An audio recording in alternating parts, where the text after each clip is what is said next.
সুটকেসটা রাখো বাইঞ্চদ।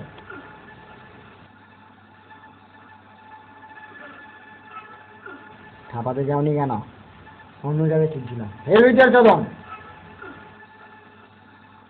সুইস ফার্মের রেন্ডিটাকে যে ছাপানোর কথা ছিল সেটা চোদায় আসুনি কেন? বলো সেটা কমপ্লিটলি চোদায় আসুনি কেন? এই জন্য পানুর ব্যবসা যে 2 লক্ষ টাকা যে ক্যান্সেল হয়েছে তার জন্য কে চোদায় বাড়া তোর বাবা? ওসব নোংরা গুড় ছাপাতে আমার ভালো লাগে না। আনসার বাইরে তুমি চুদিও না, তুমি একবার না চুষতে পারো না।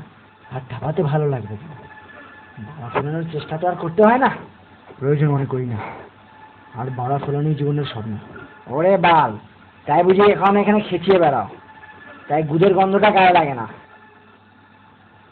গুদ মার খান খেয়েছি।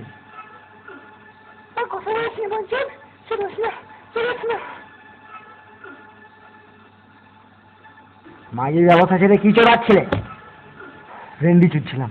চদন কাকে চদন? সোনাগাছির রেন্ডি। তুমি রেন্ডি চোদো? হ্যাঁ, স্ট্রেঞ্জ। নিজের মাগি ছেড়ে কেউ গুড় ঠাপাতে পারে এটা আমার জানা ছিল না। ওকে বাবা রাইনচোদ আমার ছেলে বলে পরিচয় দিতে লজ্জা করছে। কি বলছেন বাবা? হ্যাঁ হ্যাঁ রাইনচোদ, সাড়ে কয়েকটা নোংরা রান্ডাল ছিনাই ছাড়া কেউ চড়তে পারে না। চোদন সম্বন্ধে এই ধারণা আপনার ভুল। হ্যাঁ বাড়া ভুল। সারা জীবনটা কন্ডম পরে চুদে কাটিয়ে দিয়েছেন, কন্ডম ছাড়া ছোটার মতো অকাল আপনার নেই।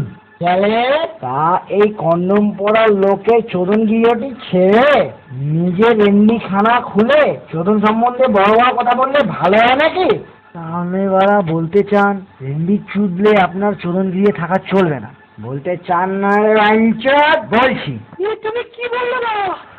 বলছে তাই চুদি থাকো মাদার, এটা আমার বাড়ার সবচেয়ে বড় খিল্লি। এই বাড়া নিয়ে আমি এখানে আর খেছাবো না।